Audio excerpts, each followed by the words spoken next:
Bonjour. Dans la vie, mon avis est qu'on doit avoir certaines connaissances concernant des gens qui traverseront l'histoire. Et en l'occurrence, ce personnage-là est extrêmement bouleversant de par ses aventures, si on peut les appeler comme ça, et de par sa personnalité. Nelson Mandela. Donc, un long chemin vers la liberté.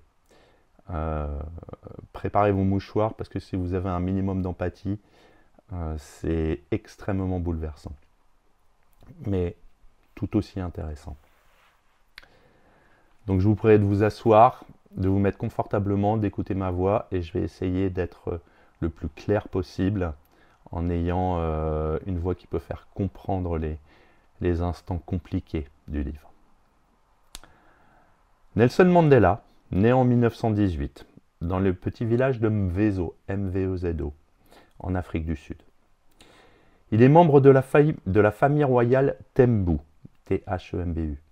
Donc c'est le peuple Xhosa, X-H-O-S-A. Je suis obligé de dépeler des fois parce que c'est des choses qu'on ne connaît pas forcément. Et il est destiné à devenir conseiller traditionnel. Son père, donc Gadla Henri Mfakanisva, là je ne vais pas vous l'épeler, est un chef local respecté, mais perd son statut à cause d'un conflit avec les autorités britanniques. Après la mort de son père, Mandela est recueilli par le régent, qui l'élève comme un prince. Cette enfance lui donne accès à l'éducation et au monde des élites noires. J'insiste sur le côté noir, puisque je vous rappelle qu'on était fin d'époque d'esclavage apartheid, donc des moments compliqués. Il est éduqué dans des écoles méthodistes, où il découvre les valeurs britanniques de justice, de discipline, mais aussi la ségrégation sous-jacente du système colonial. Il développe un esprit critique dès l'adolescence. Inspiré par des figures comme les anciens chefs résistants, il réalise que la liberté dont il jouit est en fait conditionnée par un système de domination raciale. Il y a ensuite une prise de conscience politique. À l'université de Fort Hare, H-A-R-E, Mandela découvre la politique étudiante. Il y est brièvement élu au Conseil des étudiants, mais est exclu après avoir participé à une grève. Il fait ensuite un mariage arrangé et s'installe à Johannesburg, où il travaille d'abord comme veilleur de nuit, puis comme assistant juridique. C'est dans cette ville qu'il découvre les réalités brutales de l'apartheid. Ségrégation, passeport intérieur, humiliation quotidienne. Il rencontre Walter Sisulu, S-I-S-U-L-U, une figure importante de la résistance, et commence à fréquenter les cercles de l'ANC, African National Congress. Il entame des études de droit tout en s'engageant dans la lutte politique. Il comprend que le combat pour la dignité passe par un engagement actif. Et commence là, pour lui, la lutte politique et la radicalisation.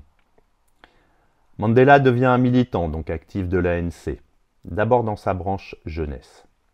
En 1952, il participe à la campagne de défiance, une désobéissance civile massive contre les lois racistes. Il est arrêté et interdit de réunion politique. Il devient l'un des accusés du procès des 156. C'est comme ça que ça s'est appelé, ça a duré de 1956 à 1961. Où les leaders de l'ANC sont accusés de trahison. Tous seront acquittés. Mais face à la brutalité du régime et après le massacre de Sharpeville en 1960, Mandela abandonne la non-violence. Il cofonde Umkhonto we Sizwe. Je mettrai dans la description comment ça s'écrit. Donc ça signifie la lance de la nation. Une branche armée de l'ANC. Il mène des actions de sabotage ciblées, sans intention de tuer, mais pour attaquer les symboles de l'État. En 1962, après un voyage clandestin en Afrique et en Europe, il est arrêté et condamné à 5 ans de prison. En 1964, au terme du célèbre procès de Rivonia, il est condamné à la prison à vie pour conspiration contre l'État. Et ensuite la prison, donc les 27 années de captivité. Mandela passe 18 ans sur l'île prison de Robben Island, dans des conditions extrêmement dures. Travail forcé, isolement, privation. Mais il résiste psychologiquement en maintenant une routine, en étudiant et en gardant son statut de leader parmi les détenus.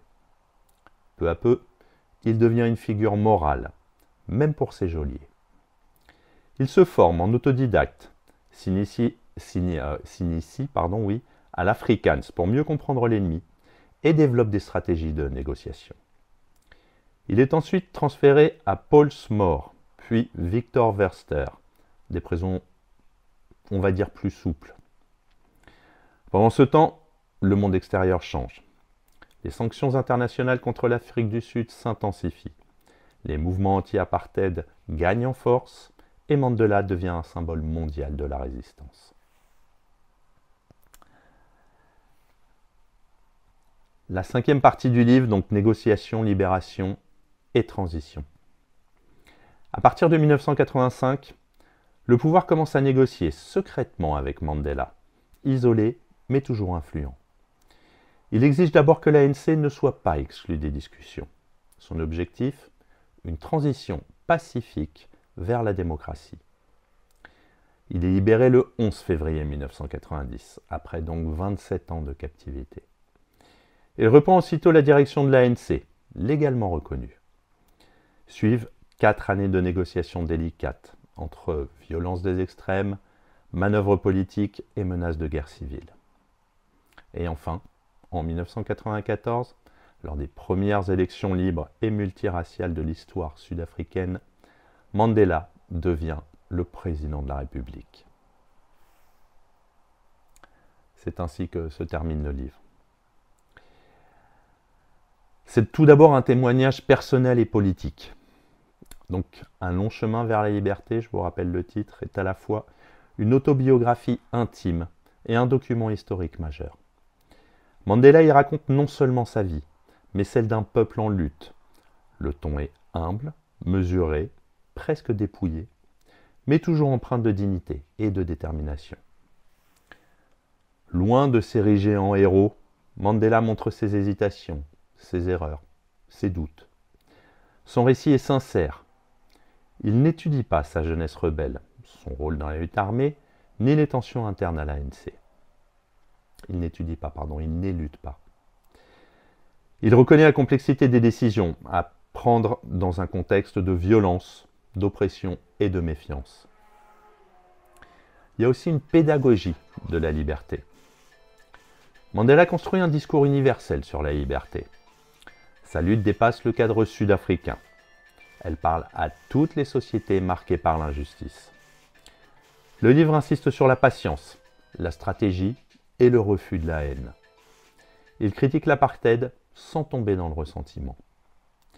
Le message principal, la liberté n'est pas seulement en combattant l'oppresseur, mais en se libérant également soi-même de la peur, de la vengeance et de l'orgueil.